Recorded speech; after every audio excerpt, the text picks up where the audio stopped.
Well, good morning. Here with the latest on headlines today. I am Preeti Chaudhary. Our top focus story in this bulletin at 11 a.m. Well, as the Prime Minister Narendra Modi regaled business leaders in Tokyo, came a big business pitch from him.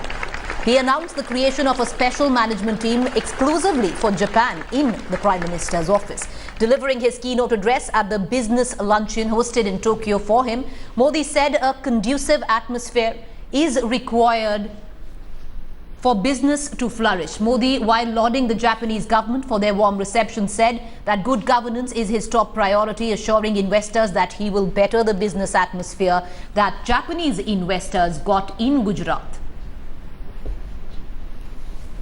Modi said India and Japan must lead the way on 21st century Asia. Later in the day, Modi and Japanese Prime Minister Shinzo Abe will hold summit-level talks where crucial agreements are expected to be signed. मैं Japan के उद्योगकार मित्रों से एक और भी बात बताना चाहता हूं। हमने तय किया है कि डायरेक्टली पीएमओ के अंडर में एक जापान प्लस इस भूमिका से एक स्पेशल मैनेजमेंट टीम मैं क्रिएट करने जा रहा हूं, जो एब्सोल्युटली जापान को फैसिलिटेट करने के लिए डेडिकेटेड होगी और उसके कारण उनकी सुविधा बढ़ेगी। At the same time, हमारे यहाँ जो इंडस्ट्रियल कामों को देखने वाली जो टीम है, उसके साथ हमारी टीम में मैं जापान जो दो लोगों को पसंद करे उस टीम में मैं जोड़ना चाहता हूँ, जो परमानेंट उसके साथ बैठेंगे, जो आपकी बातों को बहुत आसानी से समझ पाएंगे और वो हमारी निर्णय प्रक्रिया के हिस्से होंगे। शायद ही कोई ऐसा सप्ताह होगा जबकि जापान का डेलीगेशन गुजरात में ना आया हो, और इस संबंधों के कारण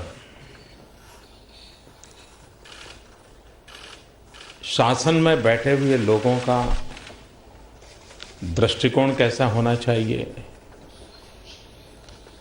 ईज ऑफ बिजनेस के लिए इनिशिएटिव कौन से होने चाहिए, सिंप्लीफिकेशन ऑफ पॉलिसीज, इसके लिए कौन से कदम महत्वपूर्ण होते हैं, इन बातों को मैं जनरल तो जानने लगा, लेकिन साथ साथ स्पेसिफिक जापान रिक्वायरमेंट्स क्या है उसको भी मैं समझने लगा। और मैं आपको आज विश्वास दिलाने आया हूं कि पिछले 100 दिन के मेरे कार्यकाल को अगर देखा जाए, मैं राष्ट्रीय राजनीति में नया था। इतने बड़े पद के लिए मैं उस प्रोसेस में पहले कभी रहा नहीं था। मैं एक छोटे राज्य से आया। इन सारी मर्यादाओं के बावजूद भी 100 दिन के भीतर जो इनिशिएटिव हमने लिए हैं, एक के बाद एक जो कदम उठाए हैं, उसके परिणाम आज साफ नजर आ रहे हैं। भारत दुनिया का सबसे युवा देश है। 65% पॉपुलेशन बिलो 30 एज ग्रुप की है, और 2020 में पूरे विश्व को जो वर्कफोर्स की जरूरत है, अभी से मैपिंग करके द ग्लोबल वर्कफोर्स की जो रिक्वायरमेंट है उसकी पूर्ति करने के लिए हम स्किल डेवलपमेंट पे बल देना चाहते हैं, ताकि 2020 में हम ग्लोबल वर्कफोर्स की रिक्वायरमेंट को मीट विथ करने में भारत बहुत बड़ी भूमिका निभा सकता है। लेकिन हम स्किल डेवलपमेंट जापान की तर्ज पे करना चाहते हैं, जहां Well, Prime Minister Narendra Modi's visit to Japan has evoked a sharp reaction from China as well. A state-run Chinese daily has accused Japan of playing spoilsport in Indo-China bonhomie and dividing the two economic giants. State-run Global Times web edition said on Sunday that Indo-Japan ties face huge uncertainty in views of the rise of BRICS and emerging Sino-India cooperation. Meanwhile, Prime Minister in Tokyo spoke about China slamming its expansive policy mindset.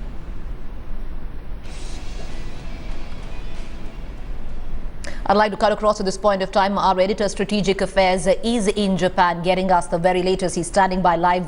Gaurav, can you quickly run us through the top 3 important points that Narendra Modi made in that address?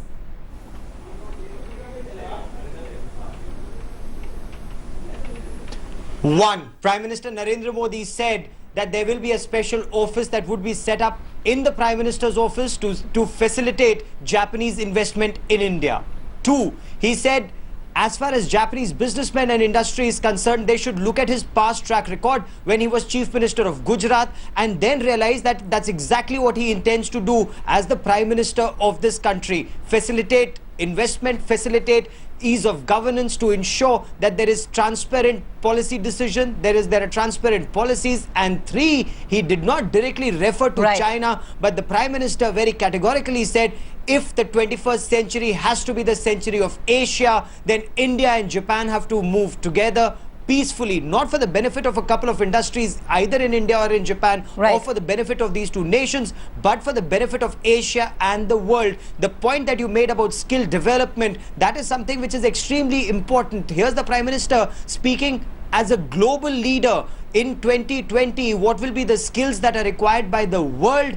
That skill mapping will be done by India, and then skill development will be done in coordination with Japan so that India provides those skills to the world. India is ready. 65% of the country's population under 30, and they would be ready to fill in that gap by the year 2020. The Prime Minister making a pitch for that in 2014. You know, Gaurav, where he said expansionism would never lead to progress in the 21st century. You and I both know it's a clear dig at China and what's happening around Japan with its islands there. What do you reckon? China is not going to take this very lightly, because this is a clear swiping Japan on China.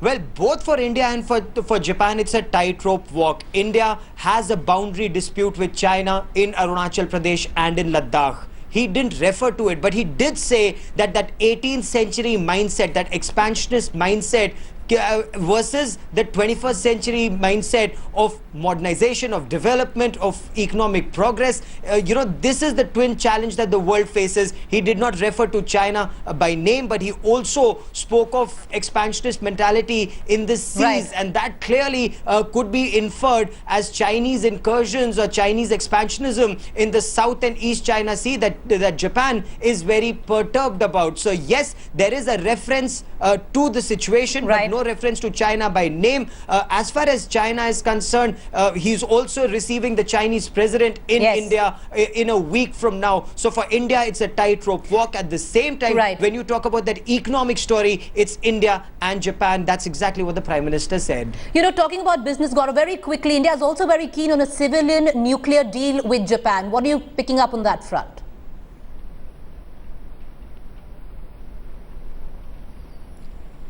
Well, there is some hard-nosed bargaining that is going on. Will there be a softening of Japan's stance remains to be seen. Japan keen that India sign the nuclear non-proliferation treaty. Will a personal commitment given by Prime Minister Narendra Modi override India's reluctance to do so remains to be seen, because both Prime Minister Narendra Modi and Japan's Prime Minister Shinzo Abe considered extremely close. India insisting that there is a clear-cut distinction between its civil nuclear program and its military nuclear program, and there is no proliferation. India has a very strong record of non-proliferation. So will Prime Minister Narendra Modi's commitment work? Perhaps not today, perhaps not on this trip, but gradually. All right, we're going to keep coming back to Gaurav Sawant for the very latest. There are Trust headlines today to get you up to date with the latest developments taking place in Tokyo, Japan.